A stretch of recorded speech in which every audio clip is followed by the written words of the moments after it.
We made it 1 month without buying any food. How is that even possible? Were you cheating? No, we didn't need to. And we're going to give you 4 tips on how you can do the same thing.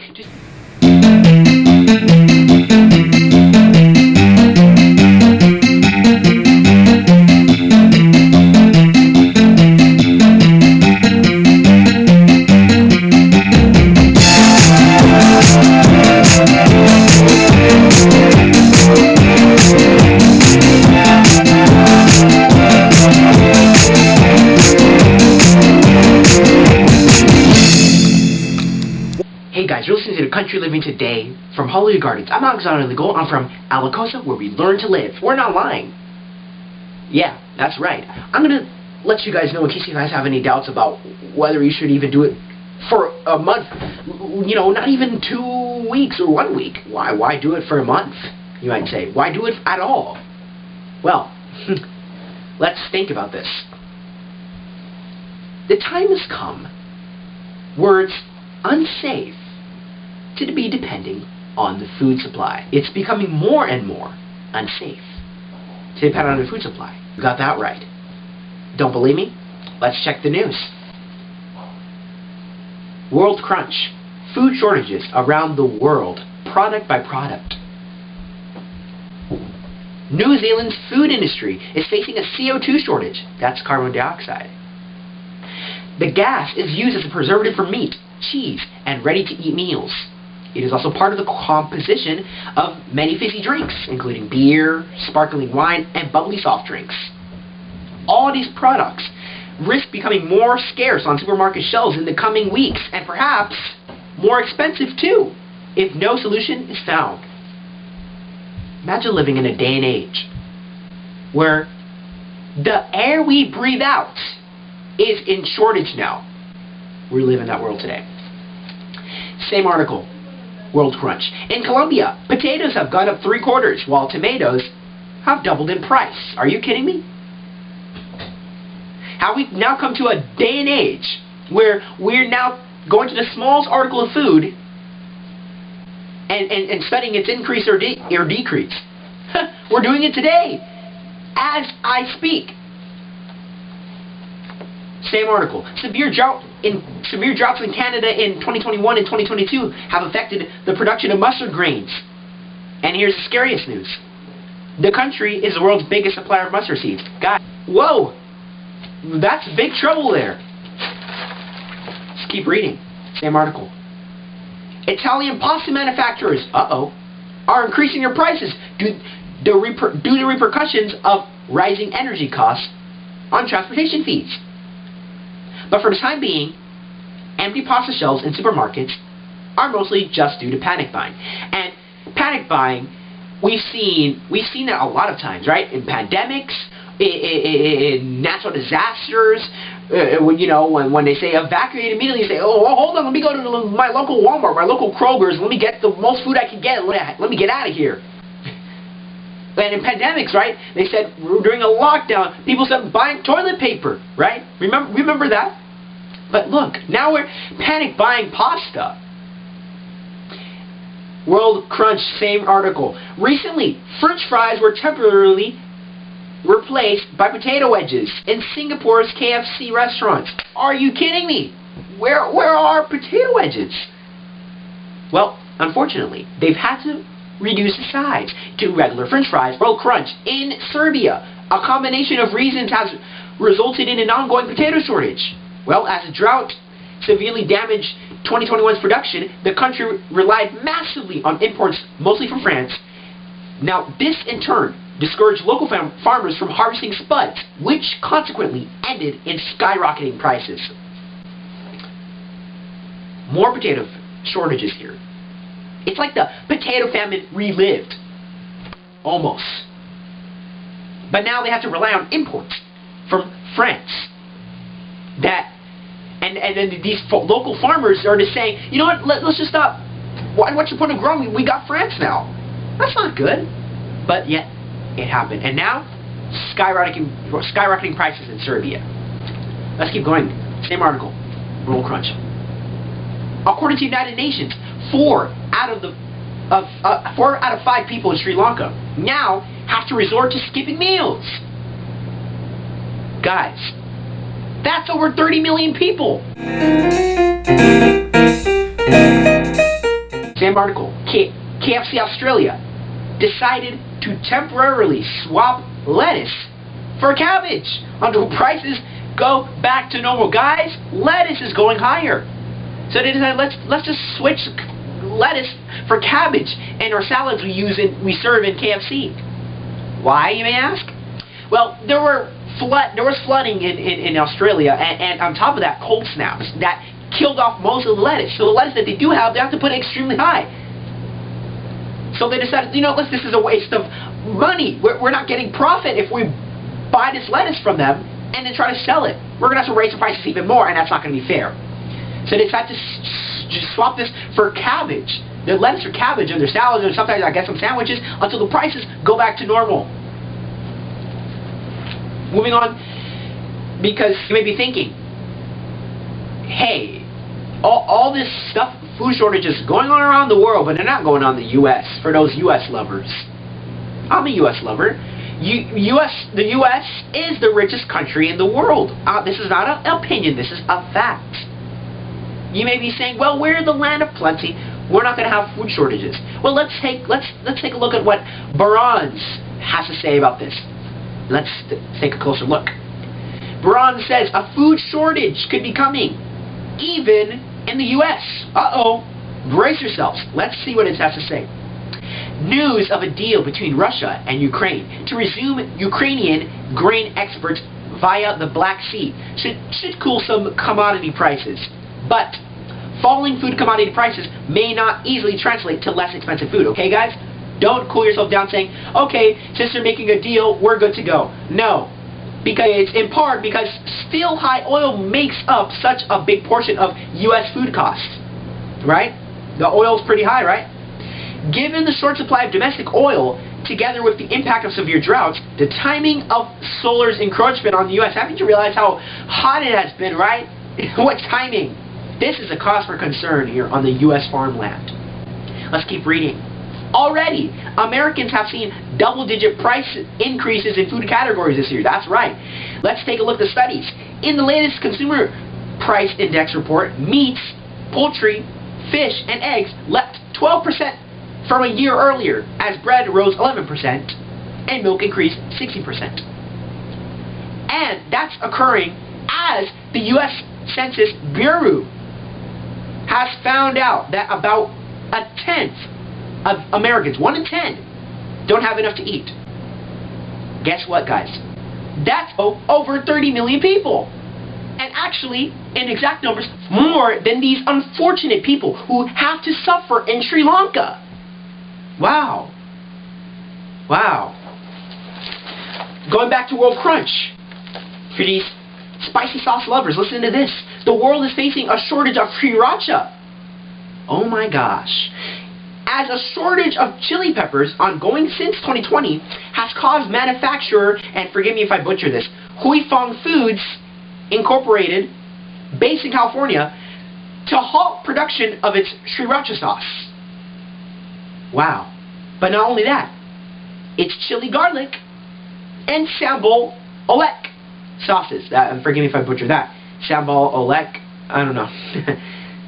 I will say we do have sriracha sauce in our cabinet as I speak. We have it. And we bought that quite some time ago, but it's still there. Wow.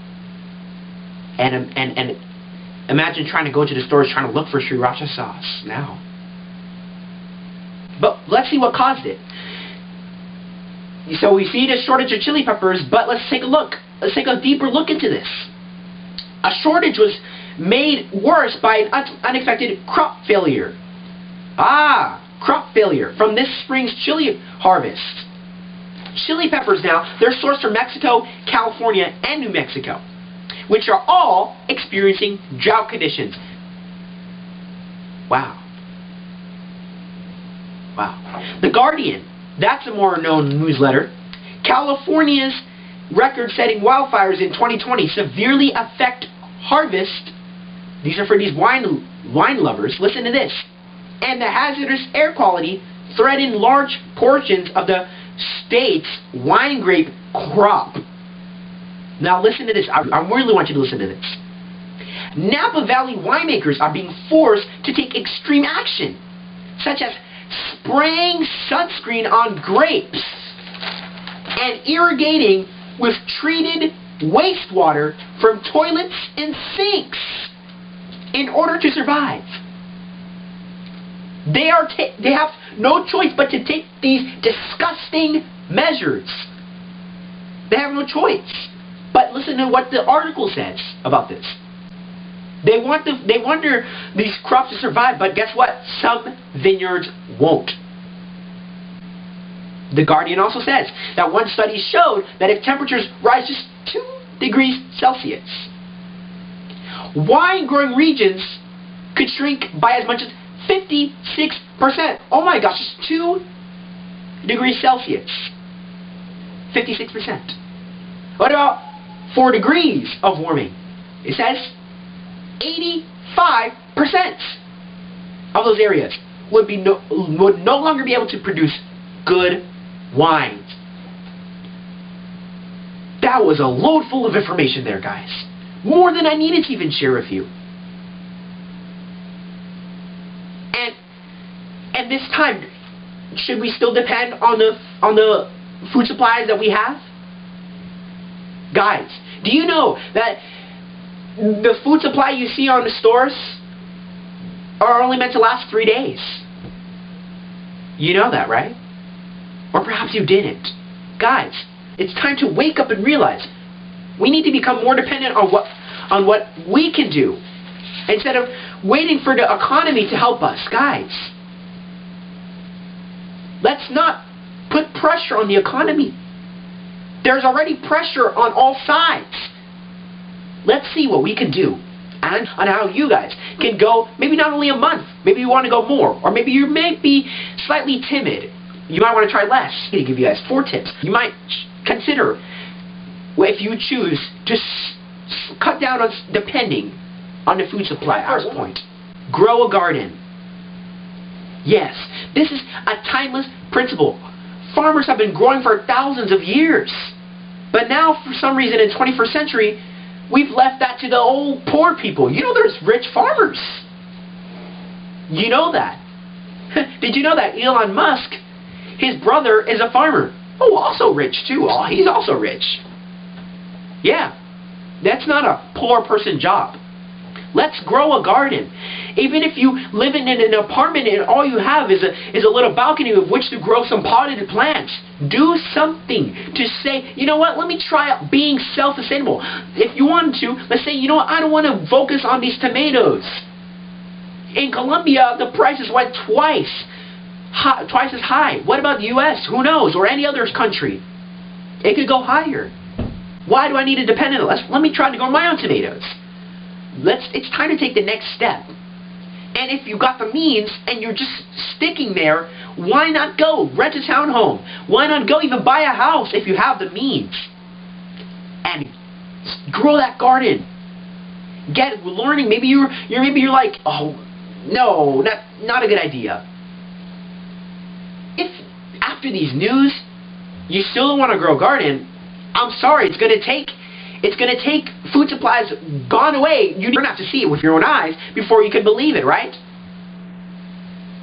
Second pointer, as you saw me do, check the news. The news are what's going to give you a glimpse of what is going on in the world. Now, I will give you a disclaimer. Not all news reports are accurate. So, that's why it's good to check trusted news newsletters, right? The ones that don't sound too well known, or ones that you know are not too well known, be careful with those.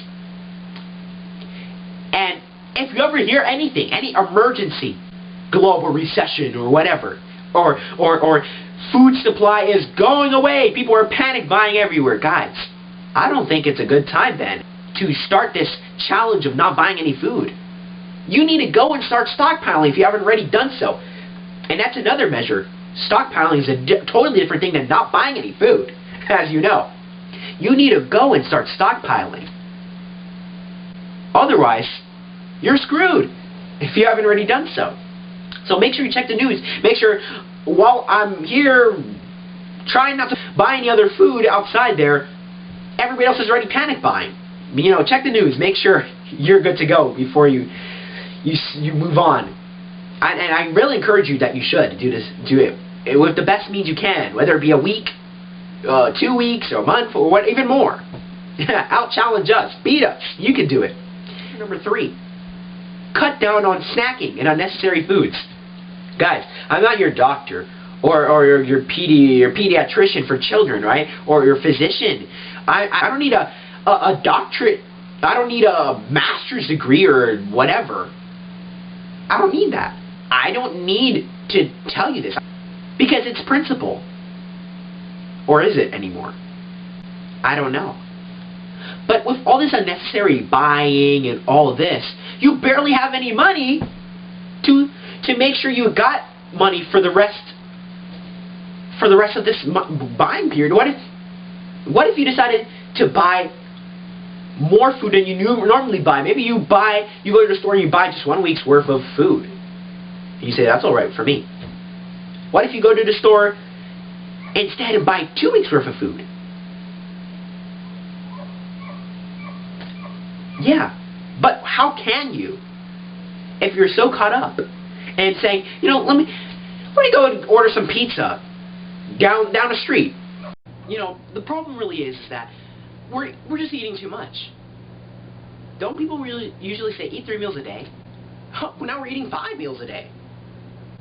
And that can really drain on your food supply. If you're trying to go a month without buying food, hello? Yeah, that's going to be a problem. Even 2 weeks, or even 1 week. Try to cut down on snacking as much as you can. I'm not your doctor or whatever to recommend you to stop it. But I suggest to cut down on snacking and unnecessary foods. Try to save those for other occasions, special occasions. Why put the French fry bag you bought from Sam's Club pop them in the oven? Why? Wait for tomorrow. You just ate a sandwich. Hold on, right? You know, especially if you're doing a challenge. So I suggest you should do that. Now you may be wondering, what in the world do you do now? I'm not snacking now. Now this brings me to my last point. Number 4, cook your own food. Yeah.